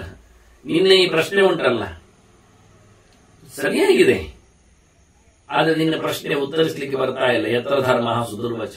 ಇಂತಹ ಸಂದರ್ಭದಲ್ಲಿ ಹೀಗೆ ಧರ್ಮ ಅಂತ ಹೇಳಿ ಕರಾರುವಾಗಿ ಹೇಳಲಿಕ್ಕೆ ಆಗದಂತಹ ಪ್ರಶ್ನೆ ನಿನ್ನದು. ಸರಿಯಾಗಿ ಉತ್ತರಿಸಲಾಗುವುದಿಲ್ಲ ಇದಕ್ಕೆ. ದುಷ್ಕರಂ ಚಾಪಿ ಸಂಖ್ಯಾತು. ಇಂಥದ್ದೆಲ್ಲ ಒಳ್ಳೆಯದು, ಇಂಥದ್ದೆಲ್ಲ ಕೆಟ್ಟದು, ಇಲ್ಲೆಲ್ಲ ಸತ್ಯ, ಇಲ್ಲೆಲ್ಲ ಸುಳ್ಳು, ಇದೆಲ್ಲ ನ್ಯಾಯ, ಇದೆಲ್ಲ ಅನ್ಯಾಯ ಆಗುವುದಿಲ್ಲ. ಪಟ್ಟಿ ಮಾಡಲಿಕ್ಕೆ, ಲೆಕ್ಕ ಹೇಳಲಿಕ್ಕೆ ಬರುವುದಿಲ್ಲ. ತರ್ಕೇಣ ಹತ್ರ ವ್ಯವಸ್ಥೆ ಆಗುವುದಿದ್ರೆ ಇಲ್ಲಿ ಚಿಂತನೆ, ತರ್ಕ ಮಾಡಲಿಕ್ಕೆ ಉಂಟು, ಯೋಚನೆ ಮಾಡಲಿಕ್ಕೆ ಬರ್ತದೆ, ವಿಚಾರ ಮಾಡಲಿಕ್ಕೆ ಇರ್ತದೆ. ಅದರಿಂದ ಸತ್ಯವನ್ನು ಅಸತ್ಯವನ್ನೆಲ್ಲ ಗುರುತಿಸಲಿಕ್ಕೆ ಆಗ್ತದೆ. ಧರ್ಮದ ಬಗ್ಗೆ ಒಂದು ಬಹಳ ಸುಂದರವಾದ ಸಮಗ್ರ ಮಹಾಭಾರತದ ಒಂದು ಚಿಂತನೆಯ ಬಿಂದುವಾಗಿ ಬರುವಂತದ್ದು ಧರ್ಮದ ಬಗ್ಗೆ ಸ್ಟೇಟ್ಮೆಂಟ್ ಇಲ್ಲಿರುತ್ತೆ. ನಾವದನ್ನು ಸ್ಪಷ್ಟವಾಗಿ ಅರ್ಥ ಮಾಡಿಕೊಂಡ್ರೆ ಧರ್ಮ ಅಂದ್ರೆ ಏನು, ಸತ್ಯಕ್ಕಾಗ್ಲಿ ಅದು ಸುಳ್ಳಿಗಾಗ್ಲಿ ಹಿಂಸೆಗಾಗ್ಲಿ ಅಹಿಂಸೆಗಾಗ್ಲಿ ಇರುವ ಮಾನದಂಡಗಳು ನ್ಯಾಯಾನ್ಯಾಯಗಳು ಹೇಗಿರುತ್ತದೆ, ಧರ್ಮ ಅಂದ್ರೆ ಏನು ಭೀಷ್ಮರು ಹೇಳುತ್ತಾರೆ. ಧಾರಣಾದ ಧರ್ಮ ಇತ್ಯಾಹ. ಧರ್ಮ ಅಂದ್ರೆ ನಮ್ಮನ್ನದು ಸಲಹಬೇಕು, ಹೊತ್ತಿರಬೇಕು, ನಮ್ಮನ್ನು ಬೀಳದಂತೆ ಬೀಳಿಸದಂತೆ ಅದು ನಮ್ಮನ್ನು ಕಾಪಾಡಬೇಕು. ಇಡೀ ಜಗತ್ತು ನಿಂತದ್ದೇ ಧರ್ಮೇಣ ವಿಧೃತ ಪ್ರಜಾ. ಎಲ್ಲರೂ ಧರ್ಮದಲ್ಲಿಯೇ ಶೈನ್ ಆಗ್ತಾ ಇರುವುದು, ಎತ್ತರತನವನ್ನು ಪಡಿತಾ ಇರುವುದು. ಆದ್ರಿಂದ ಧರ್ಮಕ್ಕೆ ಡೆಫಿನಿಷನ್ ಏನು ಕೇಳಿದ್ರೆ ಯಸ್ಯ ಧಾರಣ ಸಂಯುಕ್ತ ಸಧರ್ಮ ಇತಿ ವಿಶ್ರುತ ಅಂತ. ಧರ್ಮ ಅಂದ್ರೆ ಏನು ಕೇಳಿದ್ರೆ ನಮ್ಮನ್ನು ನಾವು ಸರಿಯಾಗಿ ನೆಲೆಗೊಳ್ಳುವಂತೆ ಮಾಡಲು ಆಗತಕ್ಕಂತಹ ಕರ್ಮ. ಧರ್ಮ ಅಂದ್ರೆ ಕರ್ಮ ಅಂದ್ರೆ ಏನು ಅಂದ್ರೆ ಆಕ್ಷನ್. ಧರ್ಮವು ಎ ಮಿಯರ್ ಆಕ್ಷನ್. ಆದ್ರೆ ಅದರಲ್ಲಿ ಕುಸಿಯದಿರದಂತೆ ಅಂತಹ ಒಂದು ಕಡೆ ಸ್ಪಷ್ಟವಾಗಿ ನೆಲೆಗೊಳ್ಳುವಂತೆ ಧರ್ಮದ ವ್ಯಾಖ್ಯೆ. ನೆಲೆಗೊಳ್ಳಲು ಕಷ್ಟ ಇಲ್ಲ ನೋಡಿ, ನೆಲೆಗೊಳ್ಳುವುದೇ ದೊಡ್ಡ ಸಂಗತಿ ಅಲ್ಲ. ಇದೆರಡು ಅಂಶಗಳು ನೆಲೆಯಲ್ಲಿ, ಧಾರಣೆಯಲ್ಲಿ. ಅದನ್ನೇನಾಯ್ತು ಹೇಳ್ತಾರೆ ಅವರು, ಭೀಷ್ಮರು ಹೇಳ್ತಾರೆ, ಪ್ರಭವಾರ್ಥಾಯ ಭೂತಾನ ಧರ್ಮ ಪ್ರವಚನ ಕೃತಂ ಯಸ್ಯಾಹ ಪ್ರಭವ ಸಂಯುಕ್ತ ಯಸ್ಯ ಪ್ರಭವ ಸಂಯುಕ್ತ ಸಧರ್ಮ ಇತಿ ನಿಶ್ಚಯ. ಧರ್ಮ ಅಂದ್ರೆ ನಿಂತ ನೀರು ಅಲ್ಲ, ಅದು ವಾಸನೆ ಬರ್ತದೆ, ಅದು ಕೊಳಿತದೆ, ಅದರಿಂದ ಹರಿಯಬೇಕು. ನೀರು ಕೆಳಗೆ ಹರಿಯುವುದು, ಮನುಷ್ಯ ಮೇಲಕ್ಕೆ ಏರುವುದು, ಇಷ್ಟೇ ವ್ಯತ್ಯಾಸ. ನಾನು ದೃಷ್ಟಾಂತ ಕೊಟ್ಟದ್ರಲ್ಲಿ ಪ್ರಭವಾರ್ಥಾಯ ಭೂತಾನಾಂ ಧರ್ಮ ಪ್ರವಚನ.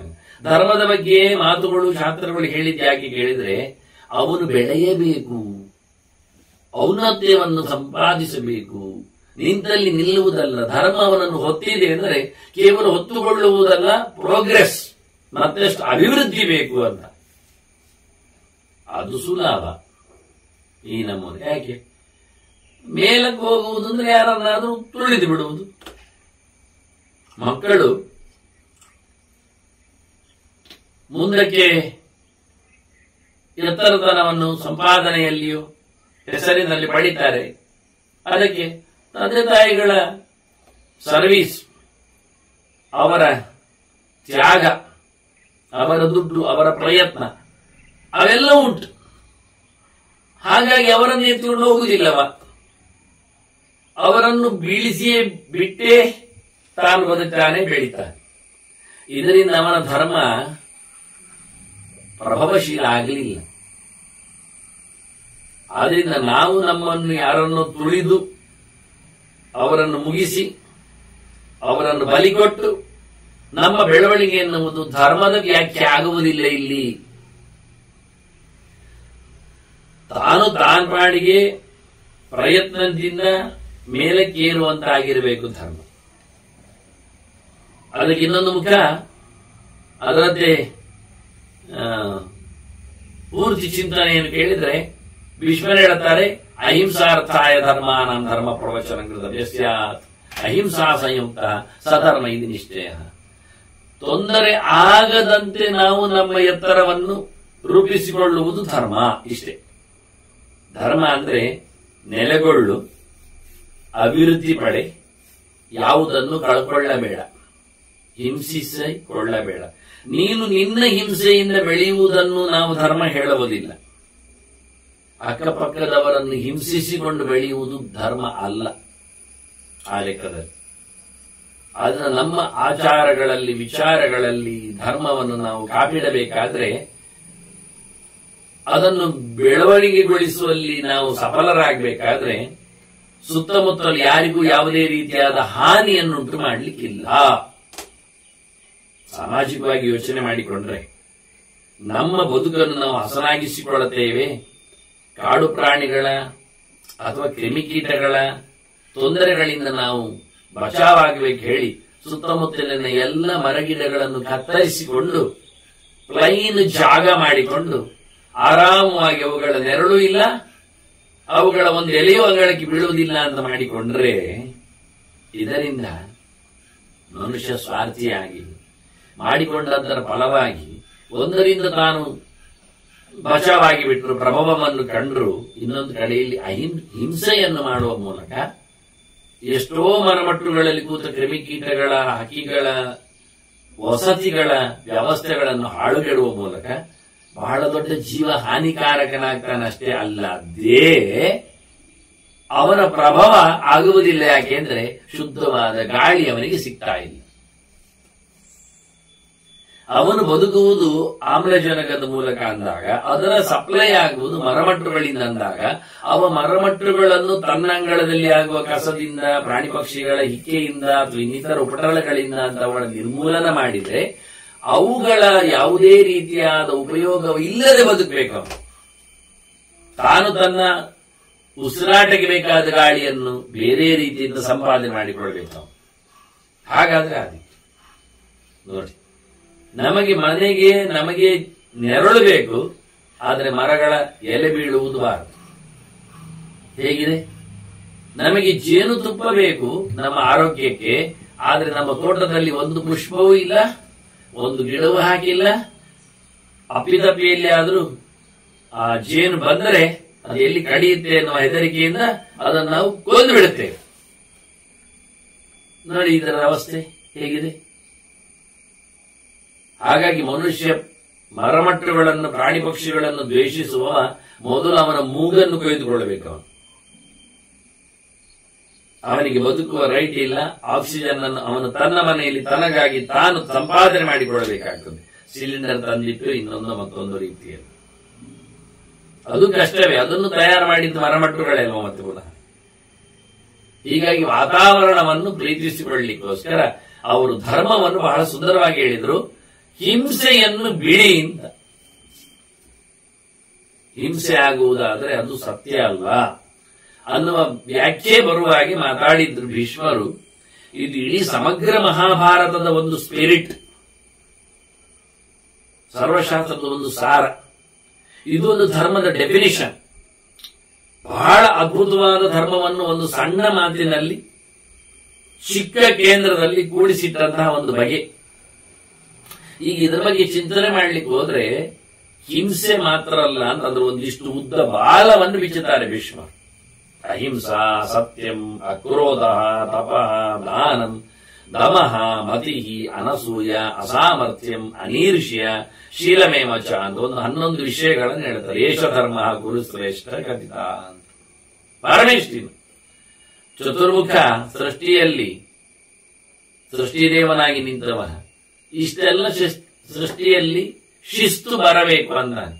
ಹಿಂಸೆ ಮಾಡಬಾರದು ಮಾತ್ರ ಅಲ್ಲ, ಸತ್ಯವನ್ನು ಉಳಿಸಿಕೊಳ್ಳಬೇಕು, ಪ್ರಾಮಾಣಿಕತೆಯನ್ನು, ಸಿಟ್ಟು ಮಾಡಿಕೊಳ್ಳಿಕ್ಕಿಲ್ಲ, ಒಳ್ಳೆಯ ಯೋಚನೆ, ಒಳ್ಳೆಯ ನಿಗ್ರಹ ಅವನಲ್ಲಿ ಇರಬೇಕು, ಇಂದ್ರಿಯಗಳ ಚಾಪಲಕ್ಕೊಳಗಾಗಬಾರದು, ಆದಷ್ಟು ಹಂಚಿ ತಿನ್ನೋಲು ಕಲಿಬೇಕು, ಅವನು ಬುದ್ಧಿಮಂತನಾಗಬೇಕು, ತಿಳ್ಕೊಳ್ಳಬೇಕು, ಫಸ್ಟ್ ಆಫ್ ನಾಲೆಜ್.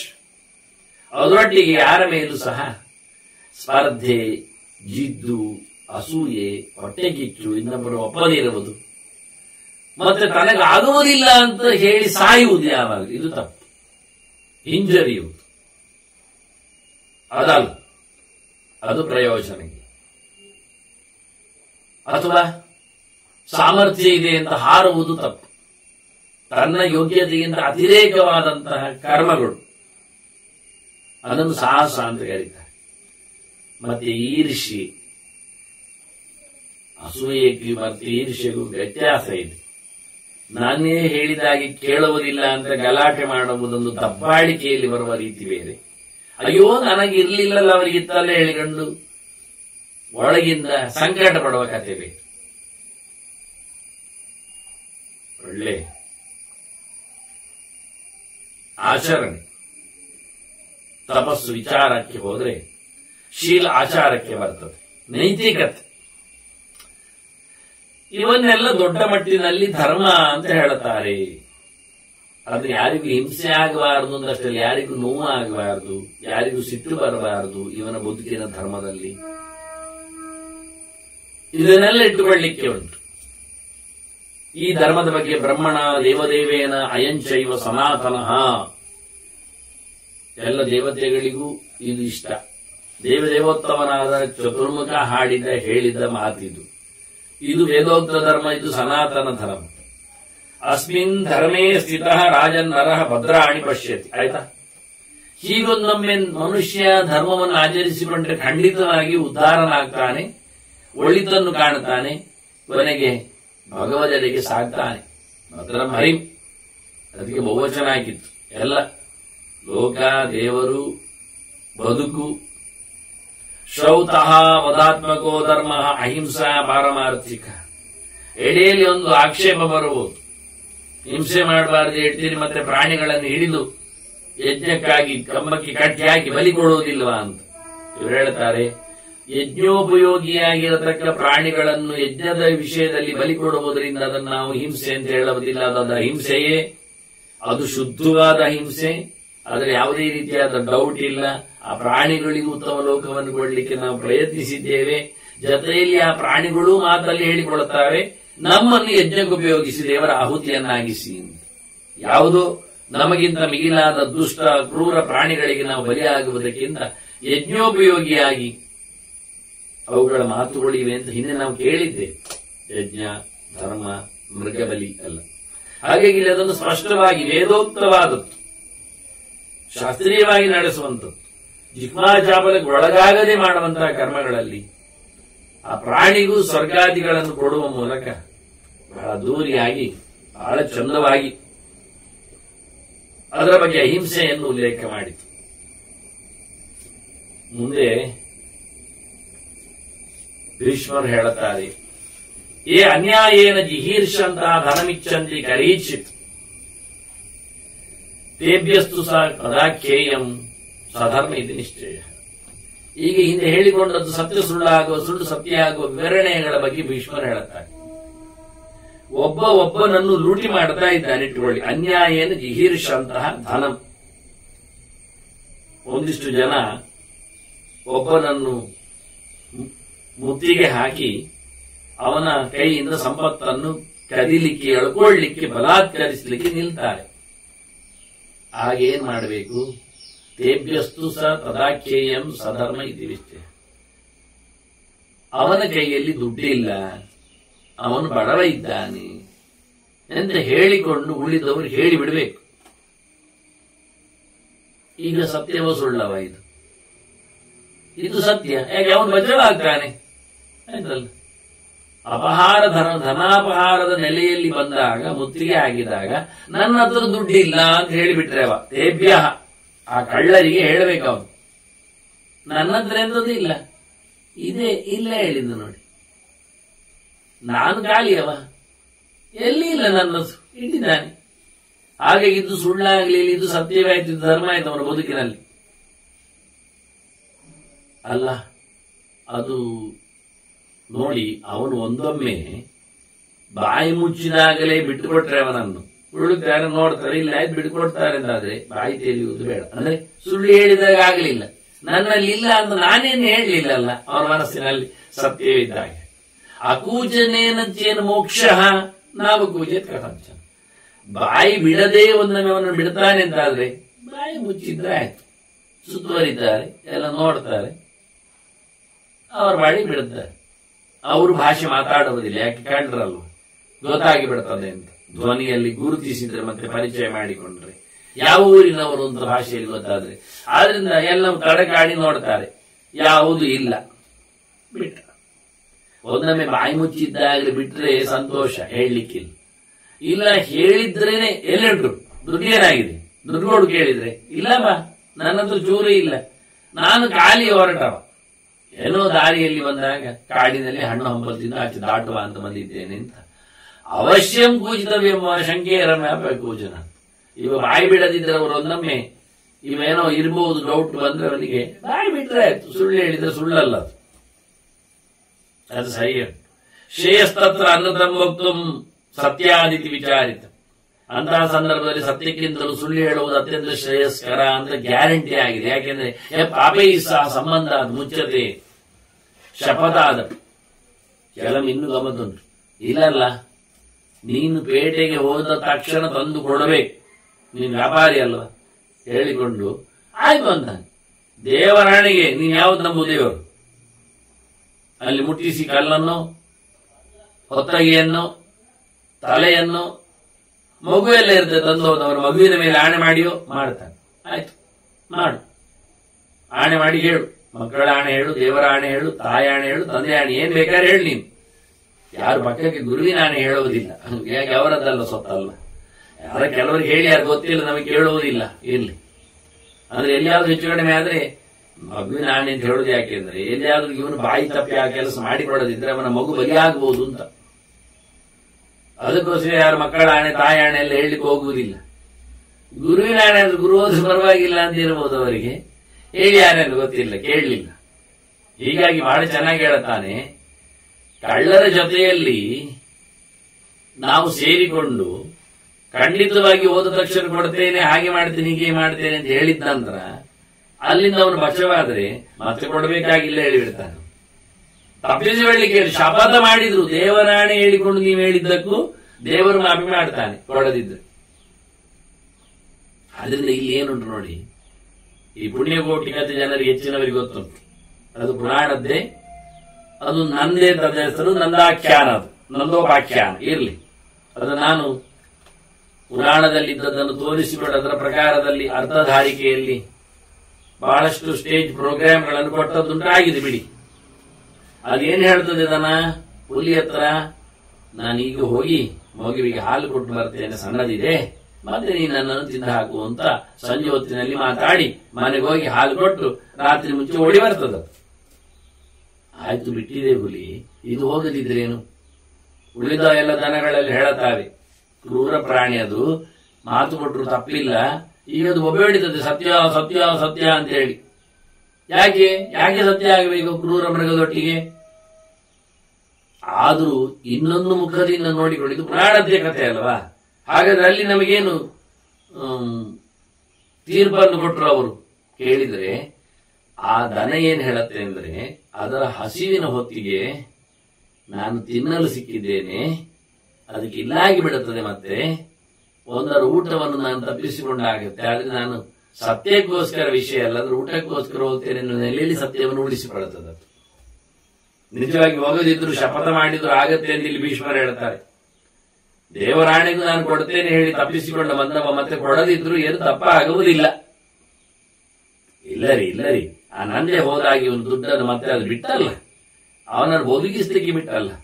ಆ ಕಳ್ಳನಲ್ಲಿ ಒಂದು ಸೌಹಾರ್ದತೆ ಇತ್ತಲ್ಲ, ಒಂದು ಸುಹೃತನ, ಆಗ್ಲಿ ಹೋಗ್ಲಿ ಇವ ಮತ್ತೆ ಕೊಡ್ತಾನಂತೆ ಅಂತ ಈಗಲೇ ಕೈಕಾಲು ಮುರಿದು ಏನು ಅವನನ್ನು ಕಳಿಸ್ಲಿಲ್ಲ, ಅಥವಾ ಅವನದ್ದು ಇನ್ನೇನೋ ದರೋಡೆ ಮಾಡಿಕೊಂಡವನನ್ನು ಕಳಿಸ್ಲಿಲ್ಲ ಅಲ್ಲ ಹೇಳಿದ್ರೆ ನೋಡಿ.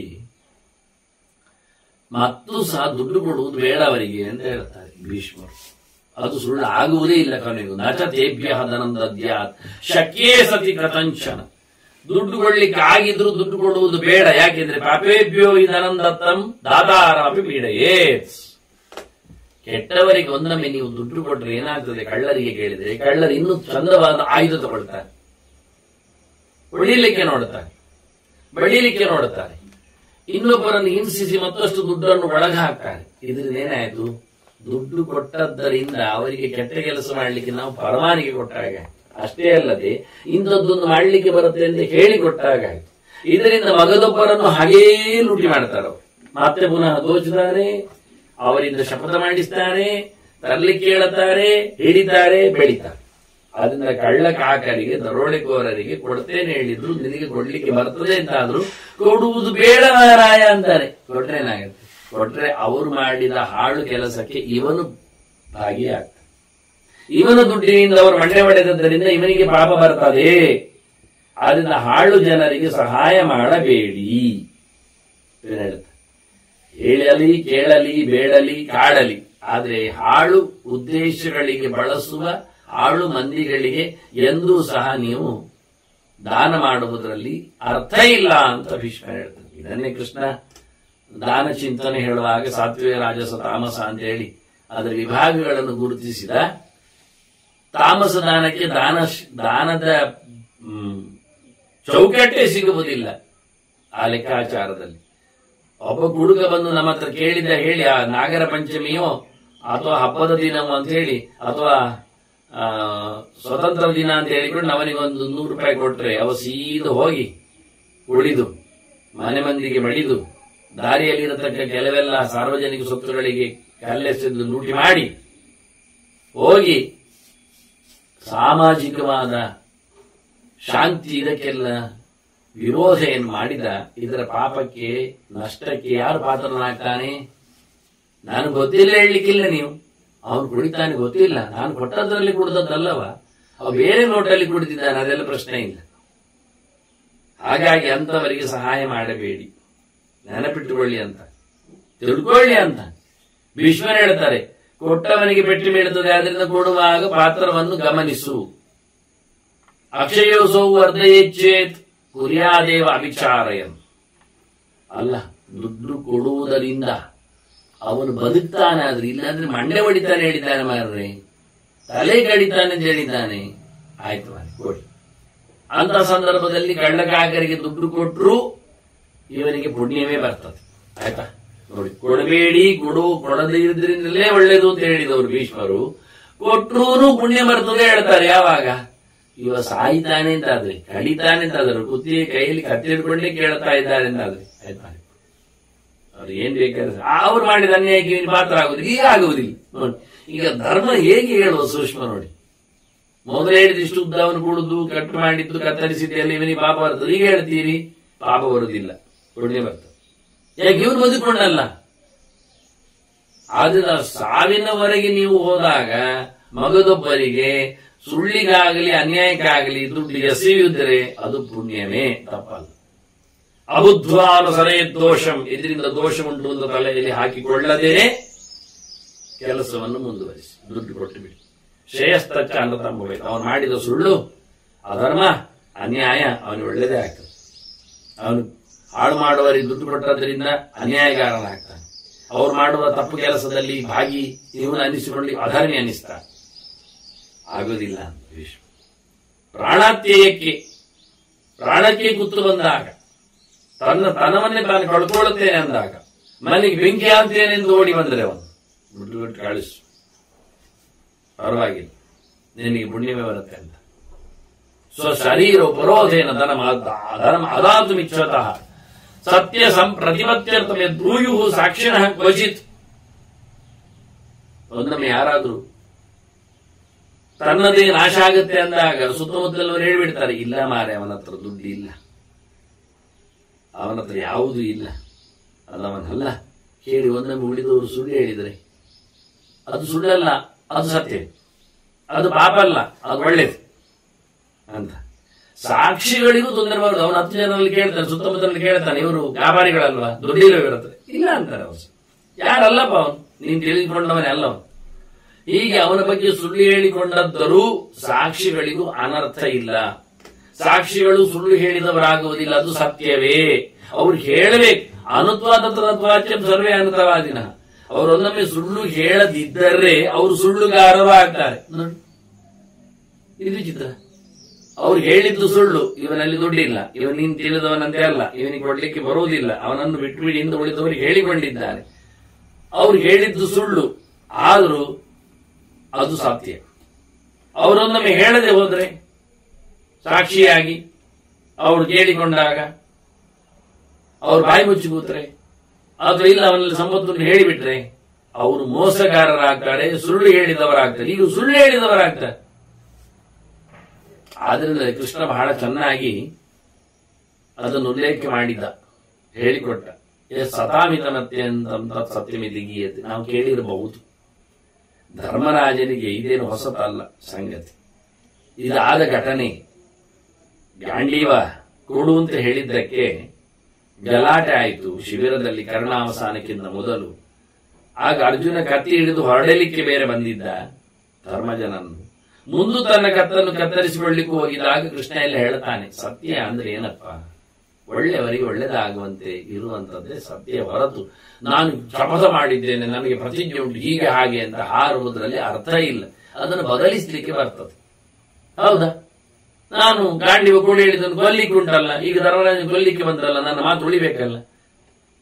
ಅಣ್ಣನನ್ನು ಕೊಲ್ಲುವುದು ಅಂದ್ರೆ ಅವನನ್ನು ಧಿಕ್ಕರಿಸಿ ಮಾತಾಡು, ಹೇಳಿಬಿಡು. ಆಯ್ತು, ಒಂದು ಸಖತ್ತು ಬೈದ, ಮನೆಗೆ ಹೊರಟ. ಕತ್ತಿ ಹಿಡಿದುಕೊಂಡು ತನ್ನ ಸಂಹಾರಕ್ಕೆ ಅರ್ಜುನ, ಯಾಕೆ ನಾನು ದೊಡ್ಡವರನ್ನು ಹೀಯಾಳಿಸಿ ಬದುಕುವುದು ಸರಿಯಲ್ಲ ಅಂತ. ಅದಕ್ಕೂ ಬದುಕಲಿಕ್ಕುಂಟು ಮಾರೆ ಅಂತ ನೀನು ಹೊಗಳಿಕು, ಆಯ್ತಾ? ಹೊಗಳಿಕೊಂಡ, ದೊಡ್ಡ ಮನುಷ್ಯ ಅಂತ ಹೇಳಿಕೊಂಡು ಅಲ್ಲಿಗೆ ವಜಾಯ ಆಯ್ತು. ಇಷ್ಟೊತ್ತಿನಲ್ಲಿ ಧರ್ಮರಾಜ ಹೊರಟ ಕಾಡಿಗೆ. ನಾನು ಬೇಡಂತೆ ಅಲ್ಲ, ಇನ್ನೆಂತದಕ್ಕೆ ನನ್ನಿಂದ ಅಲ್ಲ ಹೊರಡುತ್ತೆ. ರಾಮಾರಾಯ ನೋಡು, ನಮಗೀಗ ಸತ್ಯವನ್ನು ಉಳಿಸಬೇಕಾದ ಪಾಡು. ಅದು ಧರ್ಮದ ಕಥೆ. ಆಯ್ತಲ್ಲ, ನಿನಗೆ ಬೈಯುವುದರಿಂದ ನಿನ್ನ ತನೆಯನ್ನು ನಿನಗೆ ಅರ್ಥ ಆಯ್ತು, ಅವನು ಹೊಗಳಿಕೊಳ್ಳೋದ್ರಿಂದ ಅವನೆಷ್ಟು ವ್ಯಕ್ತಿಯಿಂದ ಅರ್ಥ ಆಯ್ತು. ಈಗ ಒಟ್ಟು ಅಂಡರ್ಸ್ಟ್ಯಾಂಡಿಂಗ್ ಅಲ್ಲಿ ಬದುಕುವುದು ಚಂದ ಉಂಟಲ್ಲ ಹೇಳಿ ಬಹಳ ಚಂದವಾಗಿ ಕೃಷ್ಣ ಪ್ರಕರಣವನ್ನೇ ಬಹಳ ಚೆನ್ನಾಗಿ ಡೀಲ್ ಮಾಡಿದ್ದು ನಾವು ಕೇಳಿದ್ದೆವು, ಡಿಟೈಲ್ಡ್ ಆಗಿ ಅವರವರ ಮಾತುಗಳಿಂದಲೇ. ಅದನ್ನು ಇಲ್ಲಿ ಭೀಷ್ಮರು ಇಲ್ಲಿ ಉಲ್ಲೇಖ ಮಾಡಿದ ಧರ್ಮರಾಜನ ಹೇಳಿಕೊಡುತ್ತಾರೆ.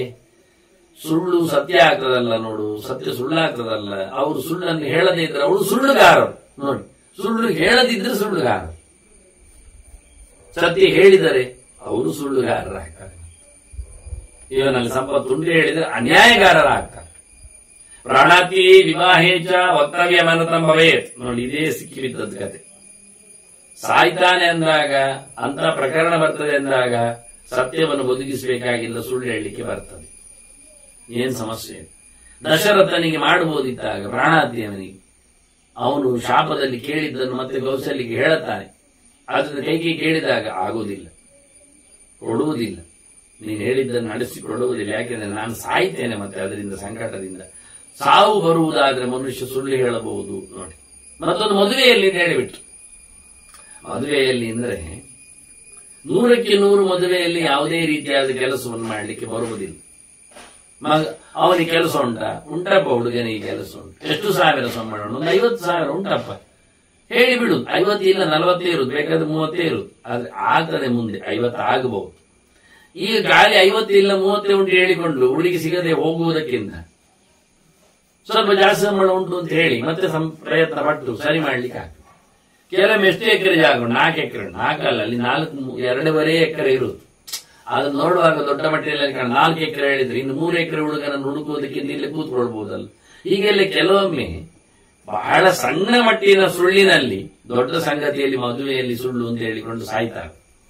ಇವರು ಹೇಳಿದ ವ್ಯವಸ್ಥೆಗೆ ಮತ್ತೆ ಅದು ಹುಡುಗನನ್ನೇ ಹುಡುಗಿದ್ದುಕೊಂಡು ಹುಡುಗಿಯನ್ನು ಹುಡುಗಿ ಹೇಳುವಷ್ಟು ಸುಳ್ಳಲ್ಲ. ಅದು ಆಯ್ತಲ್ಲ ಶಿಖಂಡಿ ವಿಷಯದಲ್ಲಿ. ನಮ್ಮ ಹುಡುಗಿ ಚೆನ್ನಾಗಿದ್ದಾನೆ ಅಂತ ಹೇಳಿ ಒಂದು ಹುಡುಗಿಯನ್ನೇ ಕಟ್ಟಲಿಲ್ವ? ಆ ಹುಡುಗಿಗೆ ಏನೋ ಮಿರಾಕಲ್ ನಡೆದಿದೆ ಬಿಡಿಯಲ್ಲಿ, ದೇವರದ್ದು ಆಟ. ಎಷ್ಟು ಧೈರ್ಯ ಇತ್ತು ಅದು. ರುದ್ರದೇವರು ಹೇಳಿದ್ದಕ್ಕೆ ದೃಪದ ಹೊರಟದ್ದು ಬಿಡು, ಅವನದ್ದು ಧೈರ್ಯ ಹಾಗೆ ಆಯ್ತು. ಇದು ಆಗಲ್ಲ ಮದುವೆ ಅಂದಾಗ. ಯಾವುದೋ ಷಂಡನಿಗೆ ಕಟ್ಟುವ ಮೂಲಕ ನಾಳೆ ಬಹಳ ದೊಡ್ಡ ದುರಂತ ಆಗುವುದಿಲ್ವ?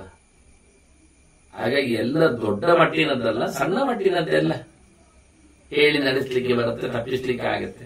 ಹಾಲು ಪಾಯಸ ಆಗಿರ್ಬೇಕು ಅಂದಿದ್ದಾರೆ ಮದುವೆಯಲ್ಲಿ, ಆಗ್ಲೇ ಇಲ್ಲ. ನಾವು ಕರೆದಿದ್ದೆವು, ದನ ಬಂತು, ಲೀಟರ್ ಕೊಟ್ಟಿದೆ, ಎಲ್ಲ ಆಗಿದೆ. ಅದರ ಮೇಲೆ ಒಂದು ಹಲ್ಲಿ 4 ಬಿದ್ದು ಸತ್ತಿತ್ತು ಅಂತ ನೋಡಿ, ಅದಕ್ಕೆ ನಾವು ಮತ್ತೆ ಬಿಟ್ಟದ್ದು ಅಂತ ಹೇಳು. ನಿಜವಾಗಿ ಏನಾಗ್ಲಿಲ್ಲ, ಹಾಲು ಬರಲಿಲ್ಲ, ಅವತ್ತು ಆಗ್ಲಿಲ್ಲ, ಏನು ಮರೆಯೂ ಆಗಿರ್ಬೋದು, ಅಲ್ಲಿ ಬಿದ್ದದ್ದು ಅಲ್ಲ, ಏನು ಅದು ಯಾರೋ ಅದು ಕುಡಿದು ಕಾರ್ಯ ಮಾಡಿದ್ದು ಅಂತ ಇಟ್ಕೊಳ್ಳುವಂತ. ಅದು ಸುಳ್ಳು ಹೇಳಿದ್ದರಿಂದ ಏನು ಹಾನಿ ಆಗ್ಲಿಲ್ಲ. ಹೀಗೆ ವಿವಾಹದ ಪ್ರಕರಣಗಳಲ್ಲಿ ಸುಳ್ಳು ಹೇಳುವುದು ದೊಡ್ಡ ಸಂಗತಿಯಲ್ಲ ಅಂತ ಹೇಳಿಬಿಟ್ರು. ಮತ್ತೆ ಅರ್ಥಸ್ಯ ರಕ್ಷಣಾರ್ಥಾಯ ಪರೇಶಾನ್ ಧರ್ಮ ಕಾರಣಾತ್, ಇನ್ನೊಬ್ಬರನ್ನು ಧರ್ಮದ ನೆಲೆಯಲ್ಲಿ ಉಳಿಸಿಕೊಳ್ಳಲು ಸುಗ ಸಂಪತ್ತವರು ನಾಶ ಆಗ್ತದೆ ಎಂದಾಗ ಸುಳ್ಳು ಹೇಳಿಕೊಂಡ್ರೆ ಆಗ್ತದೆ. ಇದನ್ನೆಲ್ಲ ಧರ್ಮರಾಜ ಅರ್ಜುನನ ಮೊದಲ ತೀರ್ಥಯಾತ್ರೆ ಪ್ರಕರಣದಲ್ಲಿ ನೋಡಿ ಹೇಳಿದ್ದ ಹಾಗೆ. ಅಯ್ಯ, ಆಯುಧ ತೆಗೆಯಲು ನೀನು ಬಂದವ, ಯಾರೊಟ್ಟಿಗೆ ಇರುವಾಗ ದ್ರೌಪದಿಯನ್ನು ಕಂಡರೆ ಅವರು ವರ್ಷ ತೀರ್ಥಯಾತ್ರೆ ಮಾಡಬೇಕು ಅಂತ ನಾವೇ ಮಾಡಿಕೊಂಡ ಕತೆ. ನೀನು ಬಂದದ್ದು ಒಬ್ಬ ಬ್ರಾಹ್ಮಣನ ಅನುಕೂಲಕ್ಕಾಗಿ ಅಂದಾಗ, ಸಂಪತ್ತಿನ ರಕ್ಷಣೆಗಾಗಿ ಅಂದಾಗ, ಇದು ಧರ್ಮ ಆಗತ್ತೆ, ಇದು ಸತ್ಯ ಆಗತ್ತೆ ಹೇಳಿದ್ರು. ಬೇಡ, ವ್ಯಾಜ ಧರ್ಮ ಆಗತ್ತೆ, ಜನ ನಾಳೆ ಅದಕ್ಕೂ ಕೊಂಕು ನುಡಿದಾರು, ನಾನು ಹೋಗ್ತೇನೆ ಎಂದು ಹೊರಟ. ಸತ್ಯ ಇದ್ದರೂ ಒಪ್ಪಿಕೊಂಡಿದ್ರು. ಹೀಗೆ ಸತ್ಯದ ಕಥೆಯನ್ನು ಬಹಳ ಚೆನ್ನಾಗಿ ಭೀಷ್ಮ ನೆಲೆಗಟ್ಟು ಮಾಡಿಕೊಟ್ಟ. ಪರೇಶಾಂ ಸಿದ್ಧಿಮಾಕಾಂಕ್ಷನ್ ನಚಸ್ಯಾತ್ ಧರ್ಮ ಭಿಕ್ಷುಕ. ಮತ್ತೊಬ್ಬರ ಕೆಲಸ ಮಾಡಿಕೊಳ್ಳಿಕ್ಕೋಸ್ಕರ ದುಡ್ಡು ಪಡೆದು ಧರ್ಮ ಮಾಡಿದ್ದೇವಿದ್ದಾನಲ್ಲ, ಅವು ಒಳ್ಳೆಯವನಲ್ಲ, ಅವ ಧರ್ಮ ಭಿಕ್ಷುಕ. ಧರ್ಮ ಮಾಡಲಿಕ್ಕೆ ದುಡ್ಡು ಪಡೆದವ ಅಂತ ಅರ್ಥ. ಇನ್ನೊಬ್ಬರ ಕೆಲಸ ಮಾಡಲಿಕ್ಕೆ ದುಡ್ಡು ಕೇಳಿಕೊಂಡು ಮಾಡುವವನನ್ನು ಉಪಯೋಗಕ್ಕೆ ಪಡಿಬಾರದು ಹೇಳ್ತಾನೆ. ಅದು ಒಳ್ಳೆಯದಲ್ಲ ವೃತ್ತಿ. ಪ್ರತಿಶ್ರುತ್ಯದು ದಾತವ್ಯಂ ಸ್ವಕಾರ್ಯಷ್ಟೇ ಬಲಾತ್ಕೃತ. ಒಬ್ಬನಲ್ಲಿ ನಾವು ನಮ್ಮ ಕೆಲಸವನ್ನು ಬಲಾತ್ಕಾರದಲ್ಲಿ ಮಾಡಿಸಿ ದುಡ್ಡು ಕೊಡ್ತೇನೆ ಮಾಡು ಮಾರಾಯ ಅಂತೇಳಿ ಮಾಡಿಸಿದ್ರೆ, ಅಂತಹ ಸಂದರ್ಭದಲ್ಲಿ ಸುಳ್ಳು ಹೇಳಿದ್ರೆ ಒಳ್ಳೆಯದಲ್ಲ, ಕೊಡಬೇಕು ದುಡ್ಡು. ಕೆಲಸಕ್ಕೆ ಹೇಳಿದ್ ನಾನು, ಆ ಕೆಲಸ ಆದ ನಂತರ ಅದಾಗುದಿಲ್ಲ. ಕೆಲವು ಮಕ್ಕಳಲ್ಲೆಲ್ಲ ಮಾಡಿಸ್ತಾರೆ, ಕೆಲಸ ಮಾಡಿಸಿ ಅದು ಕೊಡ್ತೇನೆ ಇದು ಕೊಡ್ತೇನೆ ಹೇಳ್ತಾರೆ, ಮತ್ತೆ ಕೊಡದೇ ಬಿಡ್ತಾರೆ, ಮೋಸ ಮಾಡ್ತಾರೆ. ಅದು ತಪ್ಪು. ಒಂದು ಇನ್ನೊಬ್ಬರಿಗೆ ನೀವು ಬಲಾತ್ಕಾರದಲ್ಲಿ ನಿಮ್ಮ ಕೆಲಸ ನೀವು ಮಾಡಿಸಿದ್ರೆ ನೀವು ಖಂಡಿತವಾಗಿ ಹೇಳಿದ್ದನ್ನು ಕೊಡಲೇಬೇಕು ಅಂತ. ಇಂಥ ಕೆಲವು ಘಟ್ಟಗಳಲ್ಲಿ ಸುಳ್ಳು ಸತ್ಯವನ್ನು ವಿಭಾಗ ಮಾಡಿ ಭೀಷ್ಮರು ಹೇಳಿಬಿಡ್ತಾರೆ. ಯಕಶ್ಚಿತ್ ಧರ್ಮ ಸಮಯಾತ್ ಪ್ರಚ್ಯುತ ಅಧರ್ಮ ಜೀವನ ದಂಡೇನೈವ ಸಹಂತವ್ಯ ತಂ ಪಂಥಾನಂ ಸಮಾಶ್ರಿತ. ಒಬ್ಬ ಧರ್ಮದಲ್ಲಿದ್ದವ, ಧರ್ಮ ಗೊತ್ತಿದ್ದವ, ಮಾಡೋದಿಲ್ಲ, ಅಧರ್ಮದಲ್ಲಿ ಬದುಕ್ತಾ ಇದ್ದಾನೆ, ಅನ್ಯಾಯದಲ್ಲಿ ವೃತ್ತಿಯನ್ನು ಇಟ್ಟುಕೊಂಡಿದ್ದಾನೆ, ಅಂತವನನ್ನು ಬದುಕಲಿಕ್ಕೋಸ್ಕರ ಮಾಡಿದ್ದು ಅಂತ ಹೇಳಿ ಬಿಡಬಾರದು. ಅದು ಬದುಕಲ್ಲ. ಪ್ರಾಣತ್ಯೇ ಬರಬೇಕು. ಪ್ರಾಣ ಸಂಕಟ ಬಂದಾಗ ಮಾಡೋದು ಹೊರತು ಇವನು ಜೀವನೋದ್ದಕ್ಕೆ ಪ್ರಾಣ ಸಂಕಟ ಹೇಳಿಕೊಂಡು ಅಧರ್ಮವನ್ನೇ ಮಾಡ್ತಾ ಬಂದ್ರೆ, ಮೋಸವನ್ನೇ ನಡೆಸ್ತಾ ಇದ್ರೆ ಅಂತವನನ್ನು ಬಡಿಬೇಕು, ದಾರಿಗೆ ತರಬೇಕವನು. ಅದರಲ್ಲೇ ಮತ್ತೆ ಕೂತರೆ ಬಡಿಲೇಬೇಕವನು. ಚ್ಯುತಃ ಸದೈವ ಧರ್ಮೇಭ್ಯ ಧನವಾನ್ ಧರ್ಮಮಾಶ್ರಿತ. ದುಡ್ಡಿದ್ದವ ಯಾವತ್ತು ನೋಡಿದ್ರು ಅಧರ್ಮವನ್ನೇ ಮಾಡ್ತಾ ಇದ್ದಾನೆ, ಅವನಿಗೆ ಗೊತ್ತಿದೆ ನೋಡಿ. ಅಂತವನನ್ನು ಸರ್ವೋಪಾಯ ನಿಯಂತವ್ಯ, ಎಳೆದು ತರಬೇಕು ಅವನನ್ನು. ಯಾವ ರೀತಿಯಿಂದ? ಅದು ಸಾಮದಲ್ಲಿ ಕೇಳದಿದ್ರೆ ದಂಡದಲ್ಲಿ, ಭೇದದಲ್ಲಿ. ಅವನು ಪಾಪಿ, ಪಾಪ ನಿಕೃತಿ ಜೀವನ, ಮೋಸದಲ್ಲಿ ಬದುಕ್ತಾ ಇದ್ದಾನವ. ಧರ್ಮವನ್ನು ಬಿಟ್ಟ ಹಾಕಿ ದುಡ್ಡಿನನ್ನು ಅಂತವನಾಗುವುದಿಲ್ಲ. ಧನಮಿತ್ಯೇವ ಪಾಪಾನಾಂ ಸರ್ವೇಷಾಮಿಹ ನಿಶ್ಚಯ. ಈ ಲೋಕದಲ್ಲಿ ಎಲ್ಲರದ್ದು ಬದುಕಿನ ಕಥೆಯನ್ನು ಕೇಳಿದ್ರೆ ಲೈಫ್ ಈಸ್ ಮನಿ ಅಂತ, ದುಡ್ಡೇ ದೊಡ್ಡದು ಅಂತ, ಅದರ ಆಚೆಗೆ ಇಲ್ಲ ಅಂತ. ಇಂಥವರನ್ನು, ಅವರ ಧೋರಣೆಯನ್ನು ಸಹಿಸಿಕೊಳ್ಳುವುದು ಕಷ್ಟ. ಅಭಿಸಖ್ಯ ಅಸಂಭೋಜ್ಯ, ಅವರೊಟ್ಟಿಗೆ ನಾವು ಶಾಮೀಲಾಗಬಾರದು. ನಮ್ಮ ಸಂಪತ್ತನ್ನು ಅವರಿಗೆ ದಾನ ದಕ್ಷಿಣೆಗಳಿಂದ ಹಂಚಬಾರದು. ಅವರೊಟ್ಟಿಗೆ ಊಟ ಉಪಚಾರಗಳನ್ನು ಪಡೆಯಬಾರದು. ಯಾಕೆಂದ್ರೆ ಅವರು ಮೋಸಗಾರ. ದುಡ್ಡೇ ಸರ್ವಸ್ವ, ಧರ್ಮವನ್ನಲ್ಲ ಮೋಕ್ಷವನ್ನೆಲ್ಲ ಇಟ್ಟುಕೊಂಡು ಅರ್ಥದ ಮೇಲೆ ತಮ್ಮ ಬದುಕನ್ನು ಸವೆಸುವವರಿದ್ದಾರಲ್ಲ, ಅವರು ಯಾವ ಲೆಕ್ಕದಲ್ಲಿಯೂ ನಾವು ಅವರನ್ನು ಧರ್ಮಿಗಳು ಅಂತ ಕರೀಲಿಲ್ಲ. ನಿಕೃತ್ಯ ನಿರಯಂಗತ, ಅವರು ಮೋಸದಿಂದ ನರಕಕ್ಕೆ ಹೋಗುವವರು ಅಂತ ಅರ್ಥ. ಚ್ಯುತಾಹ ದೇವ ಮನುಷ್ಯೇಭ್ಯ ಯಥಾ ಪ್ರೇತಾಹ ತಥೈವತೆ. ಸತ್ತವನನ್ನು, ಸಂಸ್ಕಾರ ಇಲ್ಲದವನ್ನು ಹೇಗೆ ದೇವತೆಗಳು ಮನುಷ್ಯರು ಬಿಟ್ಟು ಹಾಕ್ತಾರೋ ಹಾಗೆ ಅವನನ್ನು ಎಲ್ಲ ದೇವತೆಗಳು ಋಷಿಗಳು ಮನುಷ್ಯರು ಬಿಟ್ಟು ಹಾಕಿದ್ದಾರೆ. ಅವರನ್ನು ಪ್ರೇತ ಇದ್ದಾಗ. ಧನಾದಾತ ದುಃಖದರಂ ಜೀವಿತಾದ್ ವಿಪ್ರಯೋಜನ. ಒಬ್ಬ ಮನುಷ್ಯನ ಸಂಪತ್ತನ್ನು ಲೂಟಿ ಮಾಡುವುದು ಅಂದ್ರೆ ಅವನ ಸಾವು ಇದ್ದಾಗ, ಅವನ ಪ್ರಾಣ ಹೋದಾಗ. ಆದ್ರಿಂದ ಅಂಥದ್ದೆಲ್ಲ ಮಾಡಬಾರದು ಅಂತ ಅವರಿಗೆ ಹೇಳಬೇಕು. ಅಯಂತೆ ರೋಚತಾಂ ಧರ್ಮ ಇತಿ ವಾಚ್ಯಂ ಪ್ರಯತ್ನತ. ಜನರ ಪ್ರಾಣವನ್ನೇ ತೆಗೆಯುವಂತಹ ಧನ ಲೂಟಿ ಎಲ್ಲ ಮಾಡ್ಲಿಕ್ಕೆ ಹೋಗಬೇಡ ಅಂತ ಅವನಿಗೆ ತಿಳಿಸ್ಬೇಕು. ನ ಕಷ್ಟಿದತ್ತಿ ಪಾಪಾನಾಂ ಧರ್ಮ ಇತ್ಯೇಷ ನಿಶ್ಚಯ. ಕೆಟ್ಟವರಿಗೆಲ್ಲ ಯಾವಾಗಲೂ ಬೋಧನೆಗಳು ಕೆಲವೊಮ್ಮೆ ನಡೆಯುವುದಿಲ್ಲ. ಅವರ ಲೆಕ್ಕಾಚಾರದಲ್ಲಿ ಅವರು ಮಾಡಿದ್ದೇ ನಾವು ಬದುಕು. ನಕ್ಸಲೈಟ್ಸ್ಗಳೆಲ್ಲ ಇದ್ದಾಗೆ ತಥಾವಿದಂಚಯೋ ಹನ್ಯ ನಸ ಪಾಪೇನ ಲಿಪ್ಯತೆ. ಅಂತಹ ಮಾರಿಗಳನ್ನು ಸಾಯಿಸುವುದರಿಂದ ನೋಡಿ, ನಕ್ಸಲೈಟ್ ಮೇಲೆ ಗುಂಡು ಪ್ರಯೋಗ ಮಾಡಿದ್ರು ಪೊಲೀಸರು ಹಿಡಿತಾರೆ? ಇಲ್ಲ, ಅವರು ಪಾಪಿಗಳು, ಬಲಾತ್ಕಾರದಲ್ಲಿ ದೋಚುವವರು. ಅವರಿಗೆ ಬುದ್ಧಿ ಹೇಳಿದ್ರು ಕೇಳುವುದಿಲ್ಲ ಅಂತ ಕೆಟ್ಟವರನ್ನು ಕೊಂದರೂ ತಪ್ಪಿಲ್ಲ, ಕೊಂದವ ತಪ್ಪುಗಾರ ಅಲ್ಲ. ಯಾಕೆಂದ್ರೆ ಸ್ವಕರ್ಮಣ ಹತಂ ಹಂತಿ ಅತಏವ ಸಹಾನ್ಯ. ಅವನು ನಿಜವಾಗಿ ಸತ್ತವನೇ, ತನ್ನ ಕೆಟ್ಟ ಕೆಲಸದಿಂದ ಸತ್ತವನಂತೆ ಇದ್ದಾನವ. ಕೆಟ್ಟ ಕೆಲಸದಿಂದ ಹೇಗೂ ಸಾಯುವವನೇ ಅವನು. ಹಾಗಾಗಿ ಅಂತವನನ್ನು ಬದುಕಲು ಸರಿಯಾಗಿರುವ ದಾರಿಯನ್ನು ಆಯ್ಕೆ ಮಾಡಿಕೊಳ್ಳುವುದಲ್ಲಿ ಬಿಟ್ಟರೆ ಒಳ್ಳೆಯದು. ಇಲ್ಲ ಆದ್ರೆ ಸಾಯಿಸಿದ್ರೆ ತಪ್ಪಿಲ್ಲ, ಸಾಯಿಸಿದವ ತಪ್ಪುಗಾರನಾಗುವುದಿಲ್ಲ. ಅದರಿಂದ ರಾಜನಿಗೆ ಪಾಪ ಇಲ್ಲ. ತೇಷು ಯಹ ಸಮಯಂ ಕಶ್ಚಿತ್ ಕುರ್ವೀತ ಹತಬುದ್ಧಿಷು. ಅಂತವರ ಜೊತೆಯಲ್ಲಿ ಯಾರಾದ್ರೂ ಸೇರಿಕೊಳ್ತಾರೆ, ಮಾತಾಡಿಕೊಳ್ತಾರೆ, ಇರ್ತಾರೆ ಎಂತಾಗಿ ಬಿಟ್ಟಾರ್ರಿ. ಯಥಾ ಕಾಕಾಶ್ಚ ಗೃಧ್ರಾಶ್ಚ ತಥೈವ ಉಪದಿಶೀವಿರ. ಈ ಕಾಗೆಗಳಂತೆ, ಹದ್ದುಗಳಂತೆ ಇವರೆಲ್ಲ ಒಟ್ಟು ಸೇರಿಕೊಂಡು ಆ ಅನ್ಯಾಯಗಾರನೊಟ್ಟಿಗೆ ಬದುಕಲು ಶಾಮೀಲಾದವರು ಅಂತ ಅರ್ಥ. ಅಂತವರು ಮುಂದೆ ಏನಾಗ್ತಾರೆ? ಕಳ್ಳರ ಜೊತೆಯಲ್ಲಿ ಸೇರಿಕೊಂಡವರೆಲ್ಲ ಕೆಟ್ಟವರೇ ಆಗಿ ಹೋಗ್ತಾರೆ. ಊರ್ಧ್ವಂ ದೇಹ ವಿಮೋಕ್ಷ ಅಂದ್ರೆ ಭವಂತಿ ಏತಾಸಿ ಯೋನಿಷ್. ಅವರು ಮುಂದಿನ ಜನ್ಮದಲ್ಲಿ ಕಾಗೆಗಳಾಗ್ತಾರೆ, ಗೂಬೆಗಳಾಗ್ತಾರೆ, ಕಾಗೆಗಳಾಗ್ತಾರೆ, ಹದ್ದುಗಳಾಗ್ತಾರೆ. ಎಲ್ಲಿಯೋ ಕಿತ್ತು ತಿನ್ನುವ ಮಾಂಸದವರಾಗಿ, ಎಲ್ಲಿಯೋ ಬಲಿ ತಿನ್ನುವ ಪ್ರಾಣಿಗಳಾಗಿ ಹುಡುತ್ತಾರೆ. ಅದನ್ನ ಅಂತಹ ಅನ್ಯಾಯಗಾರ ಜೊತೆಯಲ್ಲಿ ಸೇರಿಕೊಂಡವನು ಅನ್ಯಾಯಗಾರನನ್ನಿಸ್ತಾನೆ. ಹೀಗಾಗಿ ಟೋಟಲಿ ಒಂದೊಮ್ಮೆ ಸತ್ಯ ಅನೃತದ ಡೆಫಿನಿಷನ್ ಬಗ್ಗೆ ಹೇಳುವುದಾದರೆ ಹೇಗೂ ಹಾಗೆ ಅಂತ. ಯಸ್ಮಿನ್ ಯಥಾ ವರ್ತತೆ ಯೋ ಮನುಷ್ಯ ತಸ್ಮಿನ್ ತಥಾ ವರ್ತಿತವ್ಯಂ ಸಧರ್ಮ. ಮನುಷ್ಯ ಯಾವ ನೆಲೆಯಲ್ಲಿ ನಮಗೆ ವ್ಯವಹಾರಕ್ಕೆ ಸಿಗ್ತಾನೆ ಅವನಿಗೆ ಆ ನೆಲೆಯಲ್ಲಿ ನಾವು ಉತ್ತರಿಸುವುದು, ವ್ಯವಹರಿಸುವುದು ಚಂದ ಅಂತ. ಅಂದ್ರೇನು? ಅಂದ್ರೆ ಮಾಯಾಚಾರ ಮಾಯಾ ಬಾಧಿತವ್ಯ. ಅನ್ಯಾಯ ಮಾಡುವವ, ಮೋಸಗಾರ, ವಂಚನೆ ನಡೆಸುವ ಅವನನ್ನ ವಂಚನೆಯಲ್ಲಿಯೇ ವಿರೋಧಿಸಬೇಕು.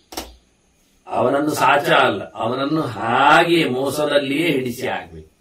ಸಾಧ್ವಾಚಾರ ಸಾಧು ನ ಏವ ಅಭಿಪ್ರಾಯ. ಒಳ್ಳೆಯವನನ್ನು ಒಳ್ಳೆಯ ರೀತಿಯಿಂದಲೇ ನಾವು ರಿಸೀವ್ ಮಾಡಬೇಕು. ಅದನ್ನ ಕೆಟ್ಟವನ ಮೇಲೂ ನಾವು ಒಳ್ಳೆಯದನ್ನು ತೋರಿಸ್ಲಿಕ್ಕೆ ಹೋದ್ರೆ ನಾವೇ ಕೆಟ್ಟವರಾಗ್ತೇವೆ, ನಮಗೆ ಒಳ್ಳೆದಾಗುವುದಿಲ್ಲ. ಅಂತಹ ಸಂದರ್ಭದಲ್ಲಿ ನಾವು ಮಾಡಿದ ಕೆಟ್ಟದ್ದು ಆಗುವುದಿಲ್ಲ, ಒಳ್ಳೆಯದೇ ಆಗ್ತದೆ. ಕೆಟ್ಟವರಿಗೆ ಮಾಡುವ ಕೆಟ್ಟದ್ದು ನಮ್ಮಿಂದ ಆಗುವಂತದ್ದು ಅದು ಒಳ್ಳೆಯದೇ. ಹಾಗಾಗಿ ನಾವು ಕೆಟ್ಟದ್ದು ಅಂತ ಸುಮ್ಮನೆ ಕೂತ್ರೆ, ಕೆಟ್ಟವರೆಲ್ಲ ಇವತ್ತು ತೊಂದರೆ ಕೊಡುವಾಗ ನಾವು ಆ ತೊಂದರೆ ಅನುಭವಿಸ್ತೇವೆ ಎಂದು ಕೂತ್ರೆ ನಾವು ಕೆಟ್ಟದ್ದು ಮಾಡುವುದಿಲ್ಲ, ನಾವು ಕತ್ತಿ ಹಿಡಿಯುವುದಿಲ್ಲ, ನಾವು ಸಂಹಾರ ನಡೆಸುವುದಿಲ್ಲ ಅಂತ ಮಾಡಿದ್ರೆ ನೋಡಿ ಗೇರೆ ಎಷ್ಟು ಚೆನ್ನಾಗಿದೆ. ಮಾಯಾಚಾರ ಮಾಯೇವ ಬಾಧಿತವ್ಯ ಅಂತ, ಮಾಯೆಯ ಬಾಧಿತವ್ಯ ಅಂತ. ಅನ್ಯಾಯಗಾರರನ್ನು ಅನ್ಯಾಯದಲ್ಲಿಯೇ ನಾವು ಸೋಲಿಸಬೇಕು ಹೊರತು ನ್ಯಾಯ ಮಾರ್ಗದಲ್ಲಿ ಆಗುವುದಿಲ್ಲ ಅಂತ. ಒಳ್ಳೆಯದೆಡೆಗೆ ಸಾಗುವಂತದ್ದು ಅಂತ ಬಹಳ ಸುಂದರವಾಗಿ ಭೀಷ್ಮರು ಸುಳ್ಳು ಹೇಳಿದವನಿಗೆ ಸುಳ್ಳೇ ಉತ್ತರ ಕೊಡು, ನೀನು ಸುಳ್ಳು ಹೇಳಿದವನಾಗುವುದಿಲ್ಲ ಅಂತ ತೋರಿಸಿಕೊಡ್ತಾನೆ. ಆದ್ರೆ ಸತ್ಯಕ್ಕೆ ಬೆಲೆಯನ್ನು ಕಟ್ಟಿರ್ತಾನೆ. ಬಹಳ ಚಂದವಾದಂತಹ ಸತ್ಯಾನೃತದ ಬದುಕಿನ ಬಗ್ಗೆ ಧರ್ಮರಾಜನ ಪ್ರಶ್ನೆಗೆ ಭೀಷ್ಮರ ಉತ್ತರ. ಮುಂದಿನ ಚಿಂತನೆ ಮತ್ತೆ ನಾಳೆ ಸೇರಿದಾಗ. ವಂದನೆಗಳು. ಶ್ರೀಕೃಷ್ಣ ಅರ್ಪಣ. ನಾರಾಯಣ ನಾರಾಯಣ ನಾರಾಯಣ.